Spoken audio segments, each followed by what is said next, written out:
All right, then at 6 o'clock, contrary to what it says on the senior citizen clock on the wall, it is in fact 6 o'clock by the hands of my clock anyway. 6:02, whatever it is. Welcome to tonight's scoping session. And I say that on purpose because I probably asked for a raise of hands, perhaps many of you would say you've never been to a scoping session before. David Monroe will be got our guide on the scoping session. He is with Tetra Tech and is our principal environmental advocate today, as the case may be. There's all of our people up there. Over there is Ashley Goldsmith, our wanted outreach person, as is Crystal Function up here on the side. We have Sujoy Roy over there. He is with Tetra Tech and is the senior individual in charge of our modeling efforts relative to the water we go forward. So he's here to answer questions as well. I think that's everybody. And I'm Matt Hurley. I'm the general manager of McMullen Area Groundwater Sustainability Agency. And we are here tonight to formally commence with a scoping session. Started on September 4th, but scoping session kind of formally commences our EIR process, which will elevate what we were doing before, which was an initial study and a mitigating that negative deck analysis. And we decided to go ahead and move it up to the next level, which is the final level, which is in the EIR. So that's why we're here tonight. Some housekeeping stuff. If you need to use the restroom, women, you will go out and make a right and an immediate right. Gentlemen, you'll go out, make a left and an immediate left, and they're right there just in the hallway. Exits are where you see them, in the front and on the sides. And this is the Kerman Senior Center. It was a school. It's about 100 years old, and we're happy to have it tonight. It's a pretty comfortable place. If you're going to speak, if you could maybe stand up and even move a little closer. We have our wanted owl up here recording video and audio for transcription. And so if you could, we're standing here next to the owl so the owl can hear us and see us, and we'd ask that you be aware of that. And then we are actually recording, so we wanted to make sure everybody knew that we're recording the process tonight so we can provide transcripts for our official record. What's next? Okay, next. Is that you or me? No, that's me. Okay, you're up. You're done for now. I'm done. Thank you. I'm not going anywhere because I'm not done. Okay. Let's see, a couple other housekeeping items. There are some cookies and some water back there, so please help yourself. We would like to be able to keep in touch with everyone that's here throughout this whole process. So the best way for us to do that is to make sure that you sign in on the sign-in sheet that's out by the front door. And please put your email address down there so we can, if you're not already on our contact list, we can make sure that you're added to that. There are comment cards out by the front desk as well. So if you'd like to make a comment tonight, you're welcome to fill out a comment card there. And there's a box that says comment box, I think, right beside us. That's where those things would go. And otherwise, we'll be giving instructions on how else you can comment tonight. So we do want to keep this informal as we're going through the process tonight. If you have any questions, please feel free to ask. There will be a session at the end for anyone who wants to get up and provide comments on the scoping process or what should be included in the EIR. But if you need any clarification as we're going through, please just go ahead and ask me, and we'll do our best to answer any questions that you might have. So our agenda tonight is pretty simple. In a few moments, I'm going to give just a brief overview of the CEQA process and the scoping process. And then Matt is going to stand back up and give a little bit of a background just to introduce the McMullen Area GSA, and then to give a brief overview of the background of the Aquaterra Water Bank project. And then I will give a little bit more detail about the study, about the EIR itself, and talk a bit more about public involvement opportunities. And then once we go through the slide deck, then we'll have opportunity for anybody that wants to speak. Okay, so next one. So Matt has referred to scoping. Scoping is part of the process of the California Environmental Quality Act. So the purpose of CEQA, and this might be old news for some of you, but I just want to make sure we start on the same page. the purpose of the California Environmental Quality Act is to ensure that the potential effects of any public project are evaluated either in an initial study, which we've already prepared for this project, or in an environmental impact report or an EIR. And the purpose is not only to evaluate the effects of a project, but to make sure that the public has the opportunity to participate in the process and has full disclosure of the potential effects and mitigation measures associated with any given project. So scoping is typically the first step in that process, and that's the reason we're here tonight. In the scoping process, we want to give some details about what's involved, the primary components of the project, disclose some of the effects that we anticipate, and then provide you with an opportunity to get more information about the project by asking some questions if you'd like, and to provide your voice as far as what you think the effects of this project might be and what you would expect to see in the EIR. So at the end of the scoping process, which will be on October 5th, that's the last day to submit comments. We will prepare a report that details the whole scoping process, the comments that were submitted, and some of our draft responses. Okay. Are there any questions about scoping? Okay. All right. So as I mentioned, CEQA is the act, and the environmental impact report is the framework for describing the project, evaluating the potential effects, and describing the measures that the project proponent is advocating in order to reduce those effects to hopefully less than significant. So these are kind of some of the four criteria for an EIR that an EIR has to meet. At the end, it has to be certified, meaning that it's signed off on, it's accepted by the board. In this case, the Board of Megs. It'll be signed by the county clerk, and there will be several opportunities throughout the process for you to review the draft environmental impact report when it comes out, and there will be further opportunities down the road for further commenting. So the intention is to be as above board as possible, and to really make sure that everybody gets the information that they're looking for, and to disclose as fully as we can the potential effects of this project. So in a typical EIR or a CEQA study, there are about 20 or 25 different resources, not just environmental resources, but cultural and social resources that are evaluated. So this is kind of a laundry list of everything that's typically looked at.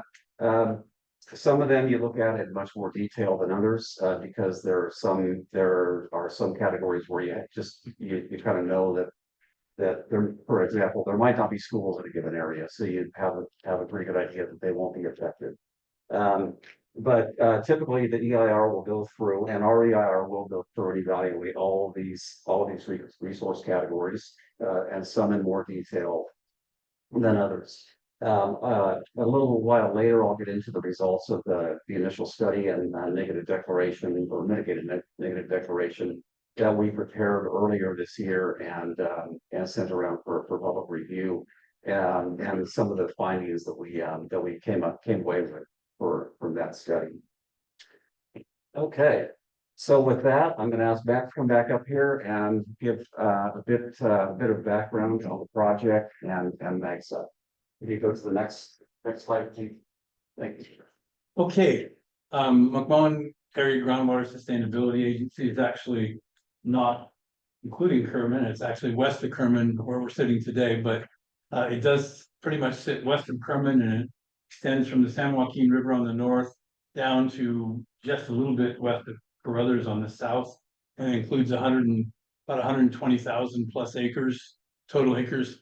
As the chart says up there, it's about 83% permanent field crops and There's only about little over 1% rural residential. Most of the area out here is ag specific. We do have also the two ecological preserves that are managed and owned by the California Department of Fish and Wildlife. We were essentially representing sort of the last developed area within the Kings Subbasin. This was back in the early 1900s, was sort of an open high desert, and it had some slough elements and some swamp elements to it back in the beginning. It has since been developed into farmland, and now it's providing groundwater resources only, because we weren't around when the surface water was divvied up. So we have groundwater resources only, and so we're interested in trying to do what we can with the groundwater overdraft, which is in the subbasin, and our own issues relative to maintaining irrigation water supply going forward. There is a pumping cone of depression which sits sort of down in the southwestern portion. Perhaps we'll see that on the next slide, which we have a great concern about. So it's a kind of a large picture. I think you have it on your paperwork there, but for those of you that aren't actually familiar, again, the San Joaquin River on the north, Kings River bypass, the James bypass on our west, and all the way down on the bottom southeast corner is just outside the little city of Carruthers. And what we're talking about today for a water bank is everything within the dark area there, the hatched area, which is McMullen. So all 120,635 acres of McMullen are anticipated to be impacted or affected by or overlaying the water bank. How a water bank works. Water bank's just like a financial bank. You put deposits into a financial bank, and you have to do that first before they give you a withdrawal. Same thing in a water bank. If you don't put water in, you don't get to take it out. But essentially how it works, you do puts in the vernacular of the industry. There's puts and puts in a water bank, and so water goes in, water goes out. We utilize the space beneath the surface of McMullen, which has been emptied out by over 100 years worth of pumping, and we begin to refill that space, much like a vault in a bank. If you imagine a vault in a bank having been emptied of the gold, and now we're going to place the gold back into that vault again. Simple concepts. We'll do that in a couple of ways. We'll do some on direct recharge, which means we'll have dedicated recharge facility, which will move water into the agency, and then put the water into ponds and dedicated facilities for recharge and percolation. And then there's in lieu agreements where we will allow for folks to utilize the surface water coming in for irrigation, and we'll credit the groundwater that they did pump into the water bank, which is called in lieu.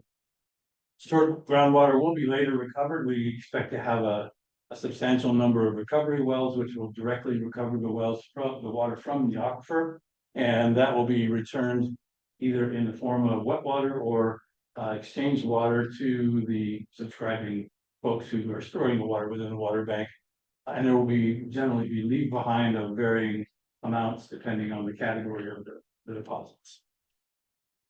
Generally speaking, we're looking at an 800,000 acre foot groundwater storage capacity for the water bank. How it works schematically is essentially water moves, say, for example, the O'Neill Forebay. A lot of the water that we anticipate being stored under this Aquaterra water bank, this 800,000 acre feet, will probably come from state and federal contractors. That water will emanate at the O'Neill Forebay, having come from the Delta by and large, and then it'll work its way down into the Mendota Pool area, into the water bank, and then wet water could be returned to the pool, or could be returned to exchange partners by virtue of the folks who are there making their own exchange deals. We expect to be able to bring in about 200,000 acre feet of annual recharge on any given water year, which is about 770 cubic feet per second, roughly, of conveyance and spreading coming in. The recovery is not as fast, and so the recovery will be at about a 480 cubic foot per second recovery extraction rate, and a delivery of about 146,000 acre feet max back into the system for return to the subscribing partners. And we have, at this stage of the game, we have two main methods for conveyance facilities to bring the water in and out of what will be the Mendota Pool delivery point. Next. All right, that's you, David? That's me. Am I done? You're done. That's good. It's all tell us how to roast it, fat man. All right. Part of the CEQA process is stating what the purpose of the project and the need for the project are. And so we want to keep that fairly simple. The purpose is to bank flood water and only flood water from Salmon Reservoir and Illegal Forebay in wet years and return the water during the dry periods. So this is needed to improve the water, the stability or to stabilize the water supply, to provide a dry year water supply, and to allow the contractors reliability in storing and accessing water. Next slide, please. Okay, a little bit more about a few more specifics about the project. So Matt talked about the recharge basins. The recharge basins would be situated primarily over on the east side. So, well, let me talk about the canals first, and then I'll get into the recharge basins. So the blue, red, and sort of purple lines you can see here are the proposed recharge basins. I'm sorry, proposed channels. You can get a better view up here, and I think there's an image in your package there as well. There will be about 65 miles of channels of various sizes prepared and excavated for this project. Most of them would be new, but some of them will be taking advantage of some of the existing channels. I do want to emphasize that there's no connection to the San Joaquin River. All the main channel would stop short of the San Joaquin River, so there's no extraction from the San Joaquin, and there's no water put back directly into the San Joaquin under the proposed action. There would be three diversion sites, two on the James bypass, and one directly at the Mendota pool. There would be no connection, no Kings River water diverted for this project. All of the water would be coming down from our O'Neill Forebay. Okay. Let's see. So then getting back to the recharge basins, they were intentionally situated over in the eastern side of Mesa because that's where the ground is most porous. That's where the soils would allow for the greatest rates of infiltration and ease of extraction. So we know this because Sujoy and his team have prepared a robust groundwater model, and they're continuing to work on that model, and will continue to work on it for the next several months in order to address a lot of the concerns that came up during the previous CEQA, the previous round of CEQA for this project. There were a lot of comments from surrounding landowners expressing concern with potential effects on groundwater in surrounding areas, and of course we listened to that. And so Sujoy and his team of groundwater modelers are working full-time on a very robust groundwater model that's also going to inform the creation of an operational model that will be used to guide the bank operations once it's constructed. Let's see. I think I've covered most things on here. The recovery wells will be situated. There will be about 90 recovery wells, and they will be situated very strategically in order to kind of grab the water on the downstream gradient, so that the water is moving through. Sujoy, correct me if I stated it incorrectly here. The water is moving through from sort of the northeast to the southwest. And so if the water is recharged in the recharge basins on the east, the extraction, the recovery wells will be situated a little bit downstream of those in order to intercept the water as it's flowing back down through the natural gradient. Sujoy, anything else I need to elaborate on that? Okay. All right. I guess at this point I would ask if there are any questions, sir. What is your name? My name is David Monroe. I work for Tetra Tech. And we're the environmental consulting firm that's preparing the EIR, and Sujoy also works for Tetra Tech, and he's doing the technical work on the groundwater modeling. Where you guys located? Well, Tetra Tech is a big company. We're located all over.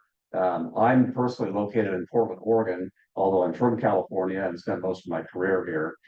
Sujoy is from Lafayette, up in the Bay Area, and most of our team is our technical team is primarily in Lafayette. Okay. All right. Any other questions, sir? So if you were going to be delivering wet water, how are you adding that back into the system? Through the Mendota pool, I'm assuming. Yes, Correct. And is it through the same James diversion that you're gonna have, bi-flow capabilities to go in or out? yes, Correct. it's bi-directional canals, all conveyance is bi-directional. Hoping we will pump it uphill and then we'll be able to gravity feed it back to its origin. Right. Yeah. We did mention the operational model, and the operational model that's being developed will part of that will include a very robust monitoring program. So monitoring for temperature and constituents of concern. Sorry, was there another question? Yeah, question on this particular map is, one of the series that we've seen. Mhm. Is this still a very conceptual map? Or, as you start putting lines and dots on maps, people start to put a lot of credibility to that. Is this starting to become a fairly firm plan or I think where is this? the alignments of the canals and so forth, yes. Yes. Yeah. Yes, it's becoming a firm alignment. You stated that you anticipate 65 miles of channels needed to convey the water. Is this through outright purchase of property, through easements obtained, or do you plan to use eminent domain to obtain property? Easements, all 100% easements. Jerry. How long do you anticipate obtaining all the easements you We've already commenced contact with and conversation with almost every affected landowner, and we expect that those will be a relatively, I wouldn't say easy, nothing's easy in negotiation, but I think after we've met with them and we've kind of taken their concerns into effect, I don't think the easement agreements will be a difficult task.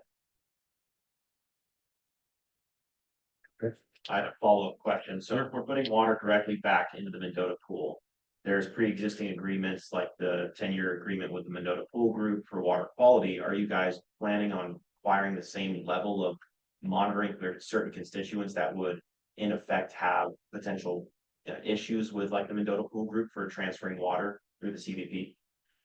So right now I can't say too much about the monitoring because honestly it hasn't been developed yet. It's not that I'm not trying to answer your question, but that will be part of the monitoring plan or part of the operational model. What I will say is that our evaluation so far does tie our standards, the standards that we're monitoring for, to those of the Mendota Pool Group. Okay. But I can't go into too much more detail than that just because I don't have the answer, but that will be clearly spelled out in the draft EIR, which is scheduled to come out later in the winter. That's something that Westlands would definitely want to see, is making sure that We certainly are intending, given all the things we determine here, to put water back into the pool, which is of a higher quality than came out of the pool. that'll be good. There you go. Does that answer your question? Okay. Anyone else have any questions?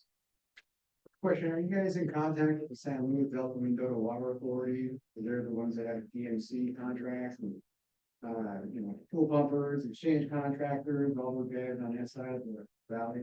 I'm assuming you guys. The answer is yes. The answer is yes. Okay, sir. Earlier you touched on a little bit, the lead behind would be dependent on the color of the water. Can you give us some ideas of what the actual lead behinds are going to be? Or set colors of water? Well, the general theory with this water bank proposed with the 800,000 acre feet is that a minimum of 10% will be a lead behind. Could be anywhere from 10 to 15% depending, but most likely to be in the 10 to 15% lead behind category. So that upon the put occurring, for example, 100,000 acre feet comes in, the count of the depositing agency will show between 85 and 90,000 acre feet, and the McMullen GSA will take ownership of the lead line. I don't know that we were at. Sir? Yeah, now you say you're gonna take, higher quality water out of what you put in. We're putting higher quality back in the pool than we're taking out. So we're very sensitive to the pool conditions and maintaining high water quality for the So the pool. water coming out of the pool has a lower quality, which you're gonna put back in. Lower, meaning you would rather have the water coming back in than the water coming back out. And not to say that there's not gonna be, complying water in the pool. We just don't plan on degrading the pool quality at all, no matter when we put the water back in. That's a different statement than saying you put higher quality water back in, because I'm thinking anti-degradation policy over the area. We will not degrade the pool, so that's what I mean when I say I'm higher not quality. concerned about the food. Right. I'm to the east of you, right? Yeah. I'm concerned about the water quality. So, anyhow, just food for thought. Pool water will meet the pool's requirements. The depositing party will be responsible for making sure they comply with all of the contracts and the quality requirements to get the water to our front door. We'll take it from there and put it in, and we'll make sure it does not migrate to the east in your instance. Okay, What do you think is gonna happen? so As soon as the process allows. Then, is that appropriate to ask when that raising city next phase is gonna be done? That's not the right time. No, Thank you. and I will say that the schedule for the sequel process takes us out through about March. And assuming that the process is completed and everything's signed off on that, at that point, I believe then they'll move on to final designs and get started. sort of along the lines of Steve's question. In the proper order of things, the environmental review will be done on the proposed project first, so that we can design in any of the recommended mitigations that are discovered as part of the analysis. And so we won't go to a further design until we know exactly what the EIR tells us. Otherwise, we'll be jumping the gun. Sort of a follow-up question, based on the gentleman over here who asked about the San Luis Delta Mendota Water Authority. Have you guys had any conversations or communications with reclamation on this project? And if so, how do you guys plan on being compliant with the NEPA process as well as CEQA? So that's a very good question. And I do have a slide right there. Thank you for the segue. Yeah. So I'm glad you asked that. So the Bureau of Reclamation does need to, they will be asked to acknowledge the water bank, because there will be CVP water banked in here. And so we've been talking to Reclamation for a couple of years now. And in fact, they participated in a scoping session like this almost exactly 3 years ago. And what they're requiring is an environmental assessment. So the gentleman asked about NEPA, that's the federal equivalent of CEQA. And they're not requiring as high a level of evaluation. The Bureau is not requesting as high a level of evaluation, because first off, there is no Bureau lands that will be affected by this project. And also their role is relatively minor compared to the role of the CEQA lead agency, for example, MAGSA. So we do need to do a full NEPA analysis, but it'll be an environmental assessment. It'll be a standalone EA rather than a joint document, since we are preparing an EIR, and the EA would be at a different level. So there will be two different documents. We asked Reclamation if they wanted to participate tonight, and they don't require a formal scoping process for an EA, so they declined to participate. But we will be sending any comments that come in on the CEQA document. We'll share them fully with Reclamation. And we've been I've worked with Reclamation for many years, so I know what they're expecting to see in their documentation. They've been very cooperative with us as far as what they expect to see. One thing they do expect is, and the thing that's kind of held us up, is a very high level of documentation of cultural resources. So that takes a long time to get through, and we're working through it. Does that answer your question? Yeah, that's perfect. Okay. All righty. Well, I guess I don't need to say too much more about this slide. You did. Oh, Ashley, next one. Okay. So, as I mentioned before, we did circulate an initial study back in March and April. And got a lot of comments on that. And what we found in preparing that initial study, well, let me back up a little bit on the sequel process. An initial study is prepared to either inform the project proponent of what they really need to focus on in an EIR, or to find that there really are not impacts that can't be mitigated to less than a significant level. And then you prepare a mitigated negative declaration. Or you take the findings from that initial study and kind of craft your EIR around the findings of that. And so what we really found in the course of preparing the initial study, and also from a lot of the comments that came in, I'm sure some of which were probably submitted by some of the folks here in this room, was that the kind of the big hot button issues include groundwater. That was something that almost everybody commented on. So groundwater quality, groundwater use, effects of bank operations on groundwater levels in the surrounding areas. So that, I'd say, is probably the biggest the biggest item that people commented on. It certainly was one of the items that we really tried to focus on in the initial study. Of course, water quality, both surface water, there is a lot of surface water in the Magsa area, but there still is some, but also groundwater quality. That's something that we had prepared a special study for, a water quality memo that was attached to the initial study. Land use, because so much of this land is covered by the Williamson Act. And it would, this project would affect some of these farmlands that are covered by Williamson Act contracts. So land use is a big one. As I already mentioned, cultural resources and tribal resources. We have done a very extensive surface resources survey for cultural resources. I think after being out there, we had a crew of about 10 out there for several weeks, and they ended up finding, I think, 3 arrowheads and 1 old Coke bottle. That was the extent of it. And now we're initiating geoarchaeology surveys where they'll actually go out and take some sample trenches at numerous locations around the area and see if they recover any buried cultural resources. And then, of course, we want to evaluate the effects on agricultural lands and soils. And then, I think everybody here knows about the issues of air quality in the Central Valley. So we've been in touch with the Air Board, and they're aware that we're preparing this study. And so for each of these items, particularly groundwater, air quality, and water quality, we are preparing very robust studies that will be attached to the draft EIR when it comes out. For example, the study that Sujoy is preparing for groundwater. Sujoy, would you mind telling just a little bit about what you're evaluating in the groundwater study?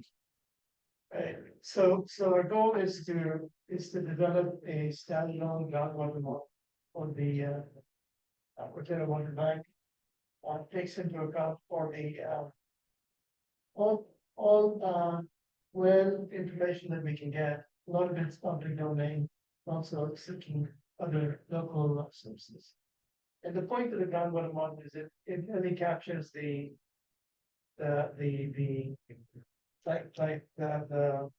analogy that Matt gave with the bank. So that's the conceptual description. The groundwater model is the numerical description of it. So it captures the current status of the water levels, the flow gradients, and then what will happen as new water is added or water is extracted, depending on where that happens, where in the area of the bank that happens. And over time, we can both report quantity of water that's saved, elevations at different places within the bank. And we want to do that at this point, right? Before anything is set up on the ground. We're doing this with available information.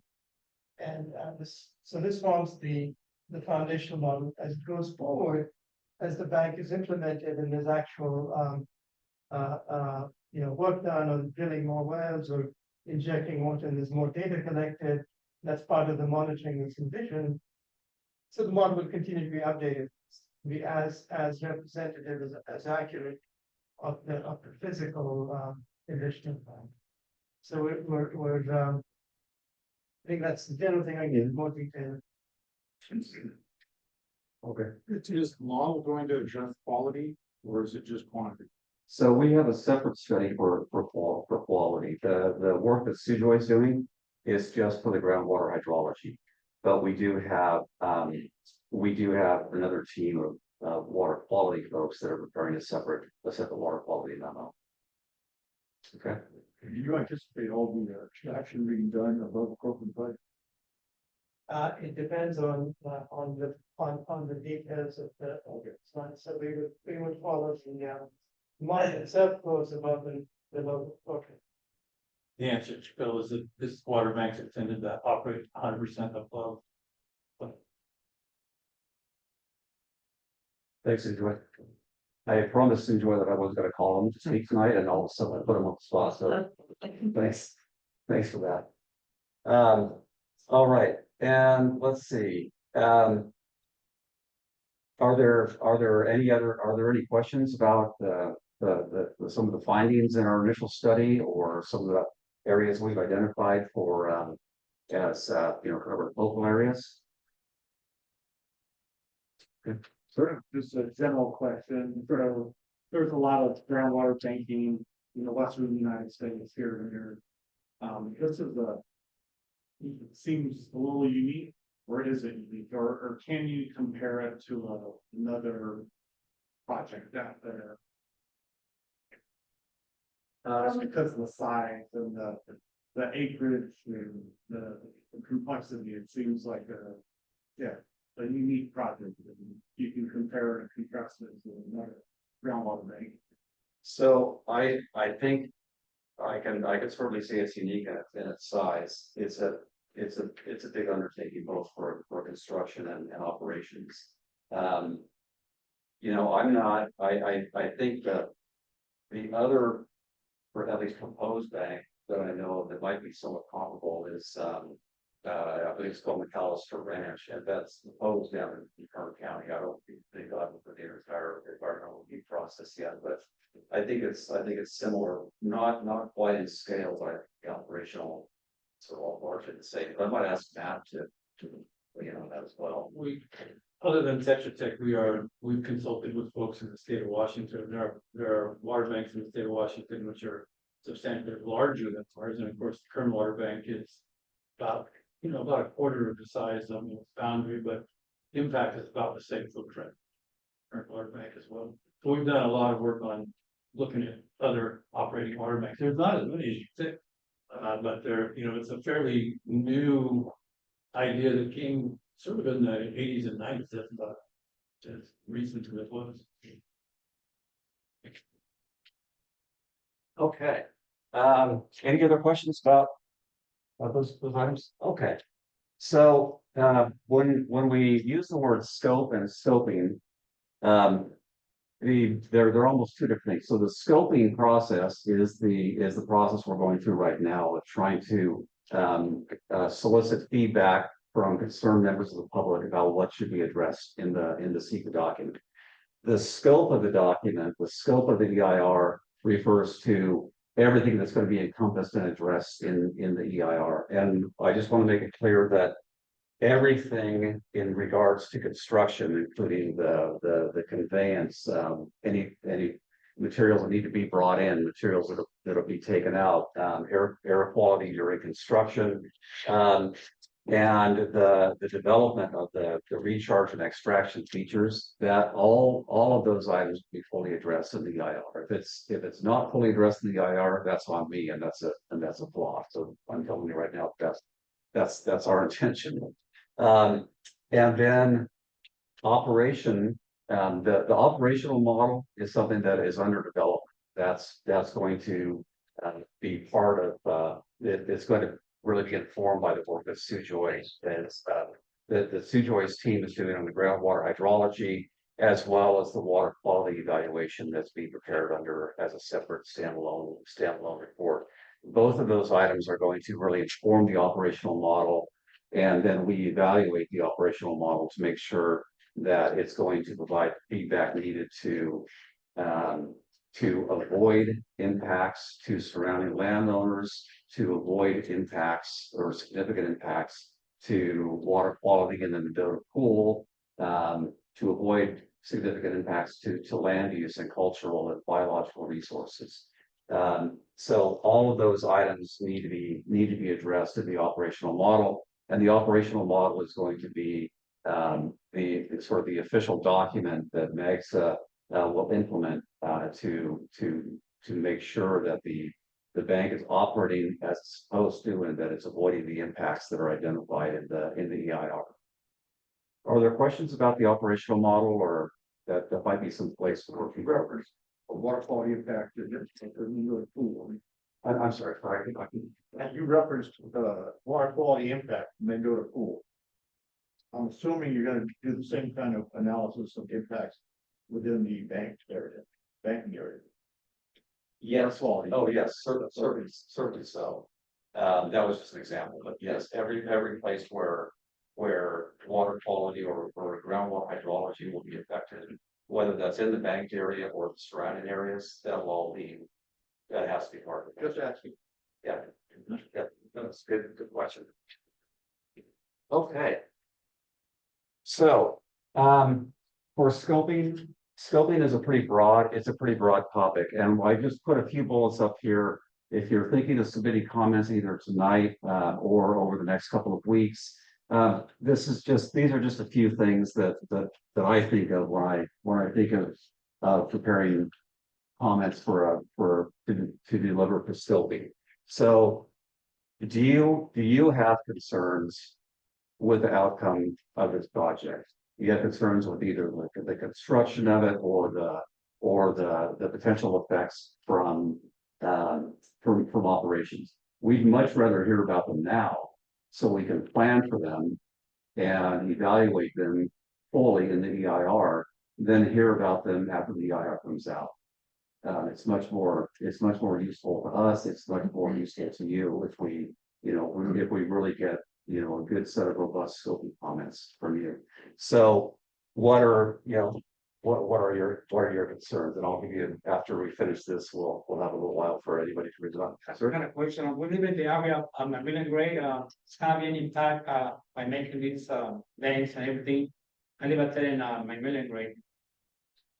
It's gonna be any issues with just the owners. We're on McMullen grade. We live like 2.5 miles from Manning and Macmillan Gray, and 2.5 miles from Lincoln and Macmillan. Yeah, so you're right in the middle. Yes, in the middle.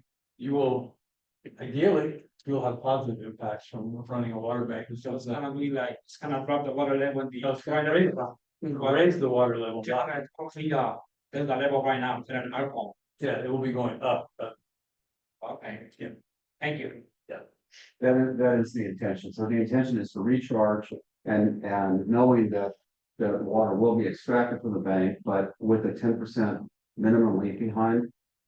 That's the commitment. So as the water goes in, even as it's taken out, there will still be a net benefit to water. So the other question that I have, that was talking that they might have also, they might also put private meters, it's gonna be only for farming, or depends how much water you use, so what's the deal here? Like residential, would it be, applied to that, either.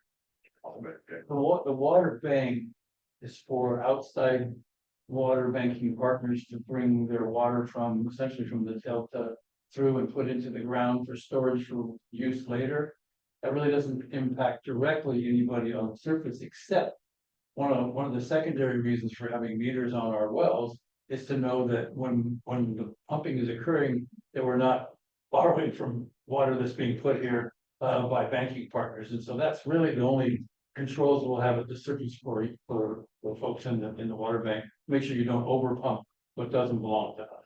It's like in a bank, you would not go write a check on your neighbor's account. Here's your loan, here's your water loan. Make sure you don't. Yeah, we just make sure you, It's there if you need it. it's really a mathematical function where we make sure that there's no internal, mistakes made on the banking and security of the water coming outside. And it benefits the land. Thank you. Okay. The second item is what are the most important environmental concerns? Is it water quality? Is it water quantity? Biological resources? Birds, fish. Exactly. Is the project controversial? That's up to you to tell us. So if you feel like it is, and you feel like there are, areas of controversy, we sort of like to hear them up front. And what are the environmental laws apply? So we are in the initial study and on a deeper basis in the EIR, we're addressing all other applicable environmental regulations, including the Endangered Species Act, the Clean Water Act, both the federal and California Clean Water Acts, Department of Fish and Wildlife regulations, water quality regulations, air quality standards, Section 106 of the NHPA. There are many laws that we'll be addressing in the EIR, both at the state and federal level. So a lot of them apply, and a lot of them, this is a big project, and so many of those laws are going to be applicable here. One thing I do want to point out that I didn't point out earlier, but Ashley, can you go back to the slide that shows the project area? Yeah, that's the one. So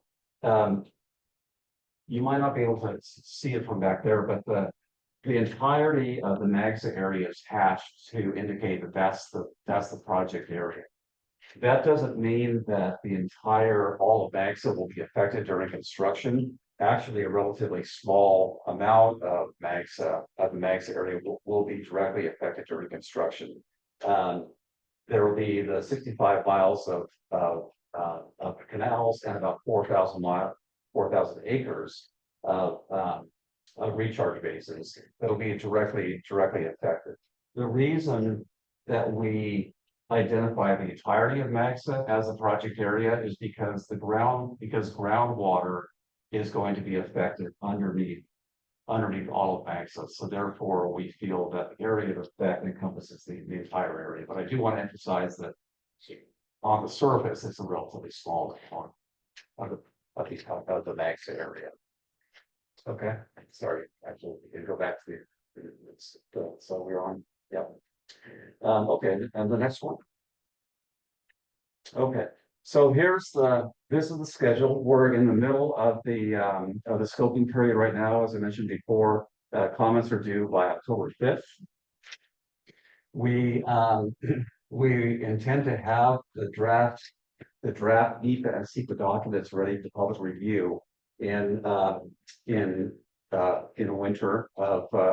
winter, January 2025. They'll be out for a 45-day public review period, and we'll have meetings just like this for people to come and get more information about the project and to get their comments on the draft environmental documents. And once we receive all the comments and go through all the comments, then we will develop the final EIR and the final EA, which will include the analysis and applicability of the comments we'll provided, and then we'll put out a draft final. And at that point, there will be CEQA offers an opportunity for any final comments on the document before it's signed off and certified. And that process we would like to get through by spring. So it's a fast timeline, but we already have a lot of good information from developing the initial study and from a lot of the studies that we've done in the past. So we feel like this is an attainable schedule. Next one, please. So go ahead and go to the next one. So submitting comments for me is as easy as possible. You can either stand up and give comments tonight. We would ask you to provide your name and your affiliation. And in that case, you will be recorded, as I just want to mention that the owl here is recording everything that's being said here tonight, so. Your comments do need to be accompanied by your name and affiliation for them to be entered into the official public records for this session. You can fill out a comment card and leave it, or you can fill out a comment card and mail it in. The easiest thing is to send in an email that goes directly to Megs and comes directly to us, Tetra Tech as well. That's probably the easiest thing, or if you're old school and just want to go drop off a piece of paper, you're welcome to drop it by Max's office. I think the box that says comment box will be up there on the counter, and it'll be easy enough to do it. So we'd really like to hear from everyone by the 5th. Okay, what's next? So there are a number of ways all the transcript and materials and slides and everything from the sessions tonight will be posted on the Aquaterra website. I believe one of the slides in your packet has all this information on it, so there's no need to write it down. If you'd like to be on the interested persons list, they'll get regular updates on the upcoming meetings and the availability of the various documents, then you could send in an email and we'll make sure we add to that list and get your regular updates. Okay, so this is how you contact the master over here. Yeah, trouble finding me. So, Yeah, he doesn't really keep a low profile. So let's see, actually, what's next? I think at this point, we'd like to open it up if anybody has comments or questions. Sure. Just more of a general question, so. Most of the reason why we're here today, most, as you mentioned, of the neighboring agencies had concern. So that's why you elevated it to the EIR process, which good job with that. Should do that, I think. And based on, so most of us have already submitted written comments already. As far as tonight goes, this was a general overview, but is there anything that you presented tonight, either on that map or what was presented verbally? Is it different than what was in the documents that we reviewed in the EA? I'm just trying to figure out if some of us need to say something tonight, because as far as I think what I've heard is there's nothing new as of today. Correct. Yeah, the only thing that's really new, the only things that are really new, I'd say, would be one, that we're doing an EIR. That's the difference. Two is that the groundwater study that Sujoy is heading up is going to be much more robust, much more expanded than what was attached to the initial study. Same with the water quality evaluation. So those aren't new, but they're expanded from what you might have seen before.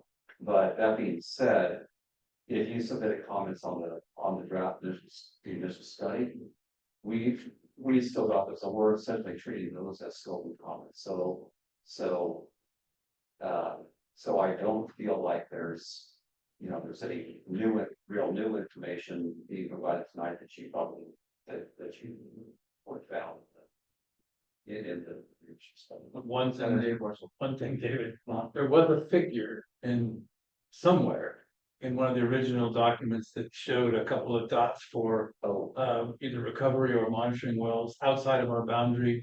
When I notified David of that, that's been cleaned up. So there are no well sites intended to occur outside of our boundary unless and until we have a cooperative arrangement with those folks that do monitoring. But we don't expect to extract water from anywhere except from there.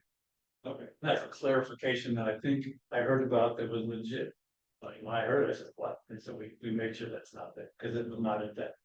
Okay. Yeah, and along with that, I think something else that might not have been clear in the initial study is, well, two things. One is the east side canal, the main canal that goes up the east side, stops short of the San Joaquin. I'm not sure if you were here when I said that before, but it's not intended to take any water off of the San Joaquin or to put any water into the San Joaquin. The other thing that I think wasn't clear, in the initial study. Is that there's no water, there's no, Kings River water being extracted and used for recharge. Do that for Okay. Steve. Wait, hold on, that's Steve. No Kings River water. Does the Jensen Canal? Or which one is it? The Siskiyou Canal, does it integrate with the Mullen on-farm project? Cause it looks like it comes down and stops right at the big Mullen project there. The expansion project, Yeah, and I think your prior exhibit showed all of that, those canals down there. These are along here. The reason we took the canal itself, the canal alignment off of this figure, was because that is being developed as part of the mall expansion project and not part of this project. So for us to have it on, to show it on there was kind of confusing. It made it seem like that was part of the Aquaterra Water Bank project. Yeah, but it seems like the existing on-farm project would connect to the Siskiyou Canal. it's like the Golden Spike, Michael. They're going to be separated because they're two distinct projects at this point. That's why they're analyzing everything east of there and then north, rather than, it's already been analyzed and it's already been certified. So that's a separate project in fact. The recovery wells, are these all new wells? Yes. 90 approximately new Right. wells, about 500 feet deep in the unconfined zone. Kind of adding to or building off of Michael's point. In that southwest portion of the district down there in the current on-farm, phase one, whatever it's called, area. We've got all these recovery wells that are being evaluated as a part of this EIR. But I assume you're claiming recharge credits from the existing program and future expansion of that program, right? We just got them, I think you just said that there are two different programs, but yet we're putting in recovery wells that will be covered in this study. But are you accounting for the recharge benefits of the existing? We will be recovering water put in as part of this project, not that project now. You know, practicality being what it is, it's a mathematical calculation. We won't take any more water out of that area than has been put into that area. So it'll be maintained separately because there are two separate projects. One thing I would also point out, is that there are going to be, there'll be a monitoring well network throughout the entire area that is going to provide the real-time information about, groundwater depletion or groundwater levels raising or so on. Are these questions or these comments? So that's a good question. The questions inform the comments. It's okay. So I tend to submit written comments, Okay. just have some questions for clarification. Yeah, that's great. That's great. okay. Yeah, that's what I was thinking. You guys have a silver bear James diversion on the map, where is that gonna be located? So the James diversion is, so there are actually two different points. Is it the traction ranch? So What do they call them? Something yeah, different. it's just west of the traction ranch. And there actually is a diversion there, right, Matt? But it will be expanded. So And is that on state ground or? Coelho's property. Coelho's property. Coelho's? Mhm. and then the next one, so that's the one we were just talking about. And then this other one is just on the other side of the traction ranch. And again, I'm not sure which property that is now. Coelho's. Okay. And Coelho they got a link to the pool? Yeah. Right there? Mhm. Hey, Matt, as your GSA's, Hey, my brother from another mother showed up. I didn't see you come in, Chase. as your GSA's trying to meet your objectives and goals of your GSP, and I don't know your GSP very well, but I'm assuming this bank helps you get there. Yeah. The obvious one is it works, it improves your water levels. Yeah. Is there any other thing that you think this will help you with in terms of other than increasing your water levels throughout your GSA? We expect that water quality generally will be improved also because the water quality of the water coming in will be at or, better than some of our areas. And so we'll be able to blend those and greatly enhance the water quality as well. And hopefully we'll be able to provide, water for you when you need it instead of pumping into the pool. If we can work that out. So it's part of the plan. I think, like Bill mentioned, our comments have been previously documented, so I don't wanna go through all of that, but one of the major themes is impacts to neighboring facilities. And I know there's a data request and there's data that you're waiting on to help inform the model. But it seems to me like the graphic that you put up that shows the impacted area has to include beyond this boundary, this border that is only Magset. So I'm curious how that's factored in and how that all gets really documented without any clear indication of where the wells are specifically going to go, the groundwater basins are specifically going to go, and how do you monitor those impacts that are not only within Maxa but on the neighboring properties, and or account for that in the EIR without catching it, showing it, and defining the project area. Yeah, I understand. Ashley, can you go back to that, the one that has several different, like 8 different, towards the end? Windows, Yeah, exactly. Let's see. color. Yeah, they're fine.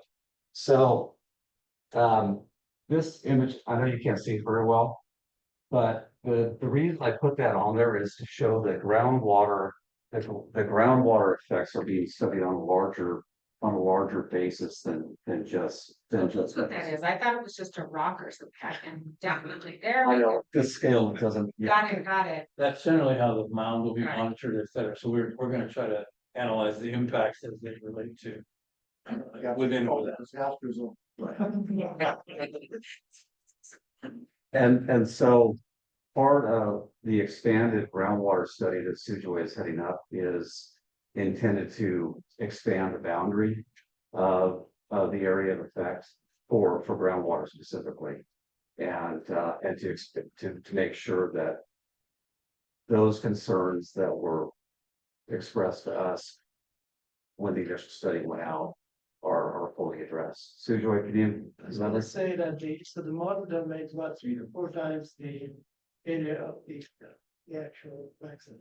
So it's goes on all beyond the north within reason. And we do, yes, those red dots are the proposed locations of the recovery wells and all that. So that has been at least refined specifically enough so that we can do those analyses in the recovery, all the recharge basins and everything are cited on there. So those have been identified with the idea that when you push the water, what's gonna happen. So we have. Yeah, and I think I understand that part. It's just things happen, things move, have to be cited differently for one reason or another. So just trying to understand, like, how do you really evaluate all of the environmental impacts without having, like a real clearly defined project where all the facilities are being located, et cetera. So that's the reason for the question. And then impacts to neighboring areas, obviously, which we've talked about before. So I'm happy to see, the shift to an EIR and evaluating all the comments that are provided. So well, one thing I will add is that sorry, Matt. No, I sit over there. Standing for all of these items here correspond to a pretty advanced set of drawings that Rose Pritchard has had prepared.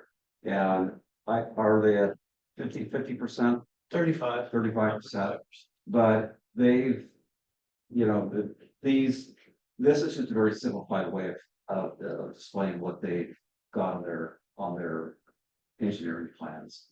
And you're right, things will move, and we'll account for those things as best we can. But we don't think that things will move to the point where it will substantially change the analysis. I think the model that Sujoy is preparing is robust enough that it takes into it will allow some flexibility and still show that hopefully it'll show that the effects are less significant, and hopefully they'll show that they're beneficial to surrounding landowners. And we should be able to use the model as a form of testing or certain things, right? Should be able to test. Right, that's one of the advantages. You could play around with the original well location that you wanted to examine different impacts. Combinations, permutations, whatever. it is. Yeah. For example, you know, we know that the Raisin City oil fields plume is in this area. And that gives us the ability to site the recovery wells upstream of that area so that we're extracting water that hasn't touched the oil fields, and also that we can keep the balance of the water from flowing down and pushing that flow elsewhere. That's just an example of an application that we can use the model for. Just to clarify one more time, the two diversion points you have are gonna be the same 2 points where you're gonna put water back into the system? There are three diversion points, but the answer is yes, that's where they all go. So there's one here directly at the end of the Jensen Canal, it's right on the Notre Pool, and then two on James White Pass. I guess we need to put, I see where you should be. We only have one arrow pointing here, so we need to put another, but the other one's right. Yeah. What's that third one that's on bypass to the east? There's 3 dots. Well, so I think we need to use, these are actually, most of the white dots are pump stations. We should have used a different color for these diversion points, but there's only 3. There's this one here, this one here, and this one, and all these other white dots are pump stations. Okay, so the other white dot to the right of where you were pointing where the arrow is right there, yeah. Is that another dot? There's 2 real close together? The two real close together are pump stations. The other one right beside it, that's a diversion point. So I'm glad you brought that up. That's something we need to clarify. And those are all on Coelho's ground? I'm sorry, They're all on Coelho's ground? is that correct, Matt? The pump station, one of the pump stations will be on La Brea Ground. Because that's one of the lowest points in the district, and we have to start there and push it back uphill from this point. So it starts immediately to pump from that area and start to push it up. And so La Brea has the pump stations, aren't they on RD 66 ground? The pump station, we're talking about the lift station. That's a canal lift station. So once the water is inside of Colony, we lift it in a lift station and move to the east. So that's not a diversion point, Oh, okay. that's a lift station. As you go through, you have to go through, lift it, move it, lift it, move it. The highest point in the district is all the way out there in the southeast, or the kind of the point, which is up there kind of about Lincoln and High. Name of the street up there. That's the high point, that's about the low point. So all the lift stations are intended to move the elevation back uphill, and then all the returns will be gravity at that point. That's why it's designed with everything on the east, the point to high point, and then it'll come back gravity, surface it, in other words. Where else? You had said provost, you're gonna use some of the provost models. Is there a reason why they're not here tonight? There's not a specific reason. We did have Provost Pritchard on when we held a similar stuff meeting about 3 years ago.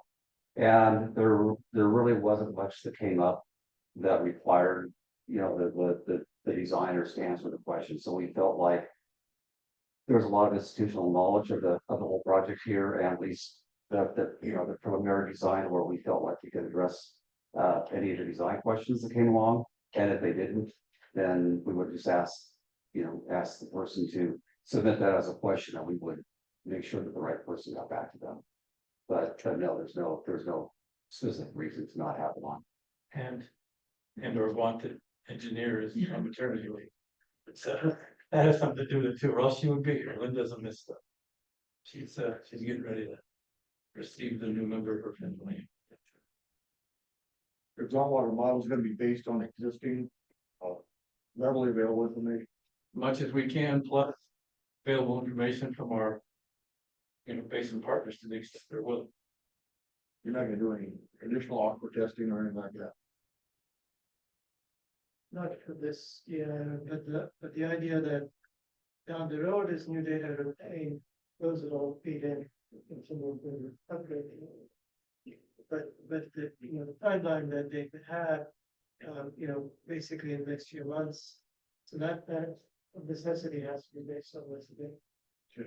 That model's intended, Phil, to start now and never go away. It'll turn into a full operational model, and it will be the operational checks that we'll use for My operation. concern is, we have an ambitious schedule, we try and push that. Professional here, is gonna look at the data, see whether it's adequate, and determination, I'm assuming. So, I'm pointing at you because you'll be doing the work and sure integrity on what. One thing I would point out is that there already has been a lot of work done on this model. So for the initial study that was circulated back in the spring, there was a summary of the modeling to date that had been included, and there was already quite a bit that had been done. So we're not starting from scratch right now. We started from scratch a year and a half ago. Yeah, it's just, of course, we're starting with, we're told there's a dearth of information out there, so you guys are out there collecting more data. So, Everything we the can get. model is as good as the data. You're exactly right. This model would like to get as much pertinent and relevant data as possible, because a model improves with every bit of data that gets added to it. So I'm suggesting a couple aquatics out there on your southern boundary, out by Corona, it's quite beneficial, you know, make max a couple. Well, except that probably the chances of water reaching that southeast corner based upon the design as it is right now is relatively slim to none, because most of it's gonna be moving away from that corner. Well, I'm okay with the water reaching it. I know it's your corner. I get it, it's your corner. I get it. You don't have to say for the record, it's your corner.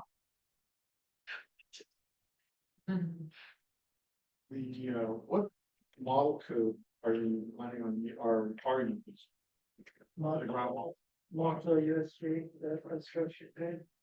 It's gonna be, so the background is that, USGS has a valley-wide model, that was published about, a couple years ago now, 2010. This year, last few months, they published a revision of it with, additional data that were incorporated. We're working with that new model. And we are refining the grid to submit. We are using more of the available public data for calibration. So they had a calibration process that they use some of the wells in the entire settlement, just as a matter of computational batch count. Their zone was the whole settlement. So that if you zoom into this area, they probably use, 10 or 20% of the wells that were available in the public domain, and then we might get other data that we saw. So there will be a new calibration, and there'll be a new, more refined grid, and then we'll try to inherit some other properties from the model in terms of the layers, the carbon clay, some of the hydraulic conductivity. So it's not, to your point, it's not maybe from scratch. I mean, there's history here that we're trying to nail on, and it's obviously really that timeline, but I think it's still within reason to push it forward. A few years back, there was a attempt at a model for the Keegan's Basin, and it kind of failed, but it was using existing data. And so that's why I'm a little skeptical. Just want to make sure you're aware of that, and we'll work through it here. Yeah, I think we have, David mentioned the first phase of the modeling that was done over the last year and beyond. It was a different approach. It was a simple decision. Again, we had limited initial focus of the simple decision to basically look at the change because of the bank operations. And what we're doing now is a full-fledged model, which, as we said, is going to become the baseline for the future operations of the bank. So I think we have enough background today on from the existing, our own existing work some other work, doing the new USGS work that, it's it's an aggressive timeline, but we have some good people in confidence that we can deliver something that's temporarily useful in this, and, to be honest, I mean, as new data come in, those things will continue to be refined and improved. I don't want to wait for all that. To see, but that's.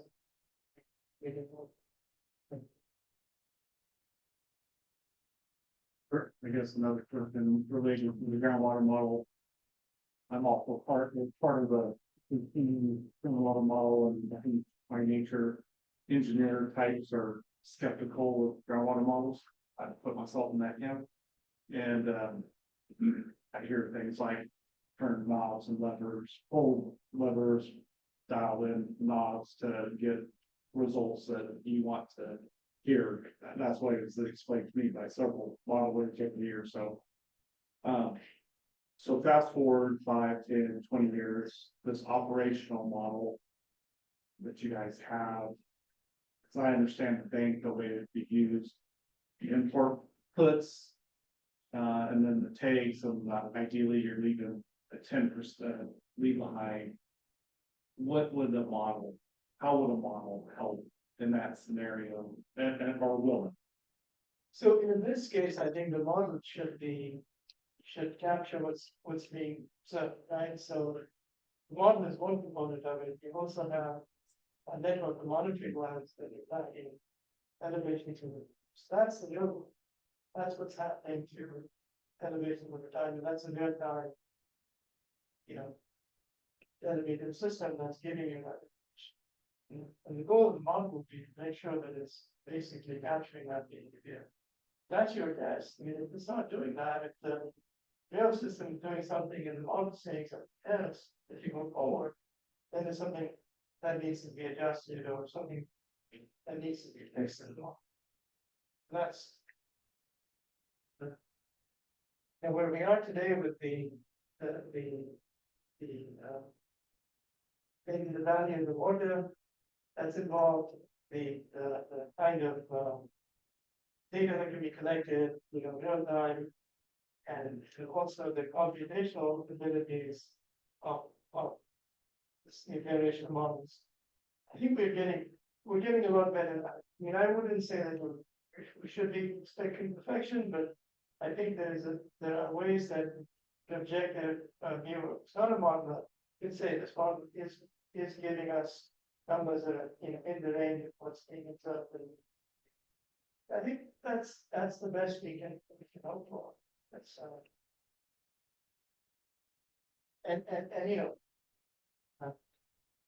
just to give an example, I mean, computationally these are not trivial things.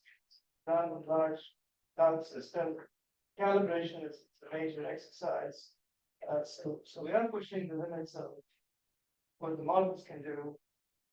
We're certainly going to be pushing the limits of what data can be collected within, within reasonable efforts. I'm involved in another study like that of Delta Islands, and I certainly feel like the ability to have lots of real-time data gives it gives you independent insight. I mean, you're not only depending on what the model is saying, you're also able to look at what the data are telling you of the elevation, and I think longer term that's sort of the matching of those two is what's going to give you not just particularly said to be long because tracks the. Are you gonna make your assumptions available? Some inputs, the basic stuff's all hydraulic connectivity in certain areas, certain level, not for each cell, but for an area, things like that.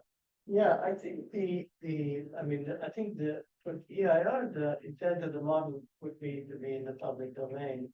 Mm-hmm. We have no reason to want to keep it non-public. Naturally. Yeah, because if it's used in an operational mode down the road with other changes, I don't know what the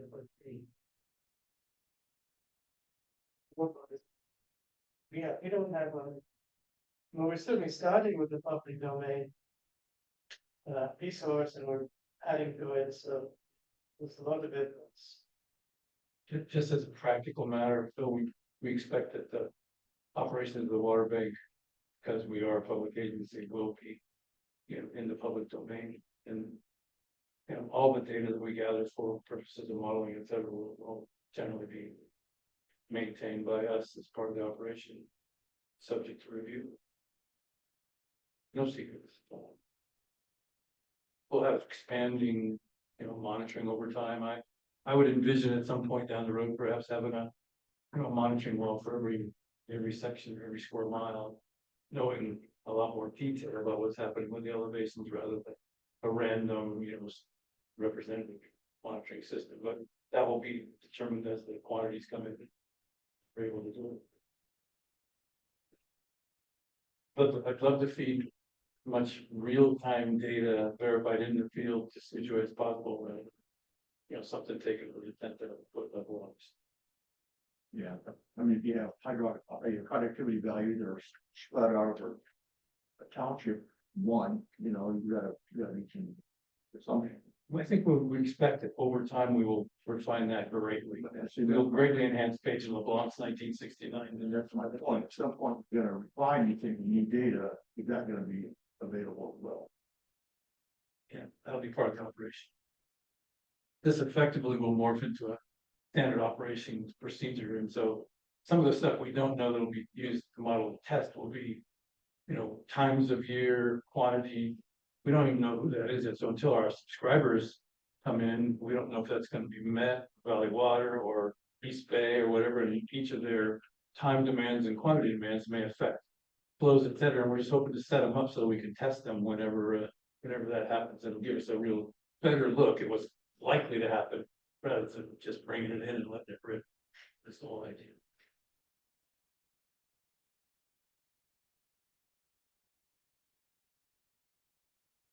What else? Anyone else have any? NOI mentions.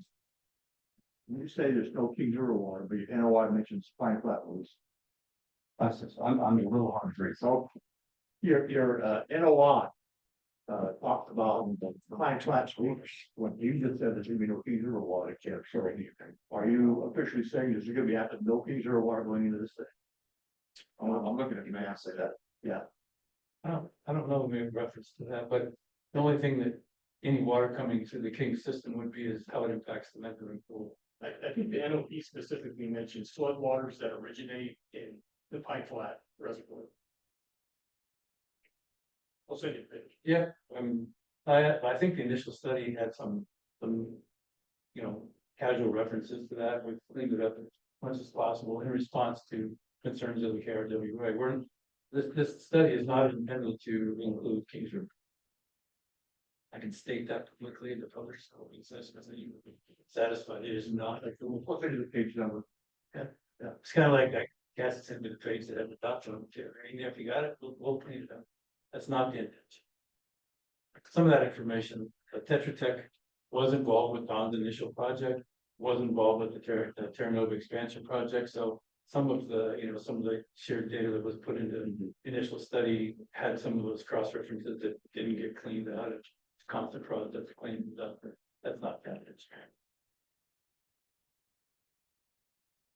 And I do want to clarify that these have been questions. So if you would like any of your verbal comments to be recorded, just make sure you indicate that now so that. So Mark's gonna come and certify. Yeah, Okay. I fully expect that. Copies of the initial commentary. I haven't seen anybody in this room that I don't expect to hear from over the next 2 weeks. In fact, we've heard from several already. Yeah. That's what we want. The window of opportunity. So take advantage of. This isn't the time to shoot us. This is the time to make sure we include your concerns. That's why we're. Oh, yeah. Matt, my caution is, I saw your mitigated negative deck proposed stuff. I couldn't tell my board what the impact's gonna be to them on our water. It was short on specifics. Well, I'm looking to see a lot more specific information there, so we can activate that determination. Give me what we have, Phil. Share what you got, we'll be able to plug it in and we'll be, make sure we take that southeastern edge into consideration. A whole handful of publicly, available info. Yeah, I know. Yeah, so that was my, so I'm being honest with you, man, it was, I couldn't tell my board what the impact's gonna be based on what. I would not expect anybody here to be making comments about this where they didn't have at least a personal or corporate interest in what the impact might be on them. That's why we're here. So you're not unique in that respect, and it's not, don't worry. It's expected. Well, my point is, get the, more specifics. Yeah. Rather less. And EIR is going to provide bi-weekly. Finally, agreed. We're accommodating.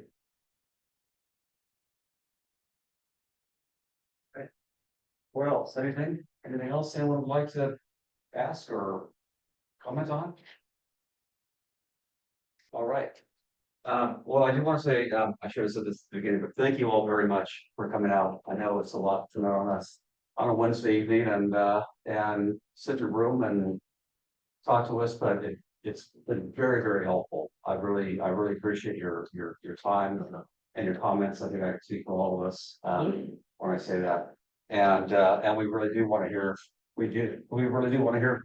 I mean, sometimes it's a little hard to read comments on the products we deliver, but that's part of it. And the sooner we hear, the earlier in the process we hear of your concerns, the better document we'll produce, and the more of your concerns we can address. So please get your comments in. Again, thank you very much. I will say one more time, if you didn't sign in on the sign-in sheet, please do so we can make sure we keep in touch with you and let you know what's going on.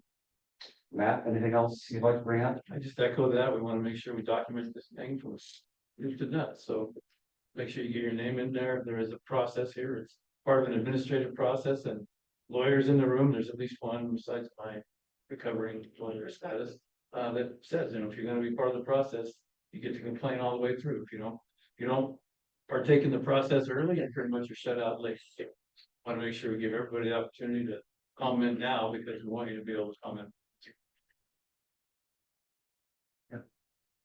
All right, I think that does it. Please, have yourself cookies on the way out if you like.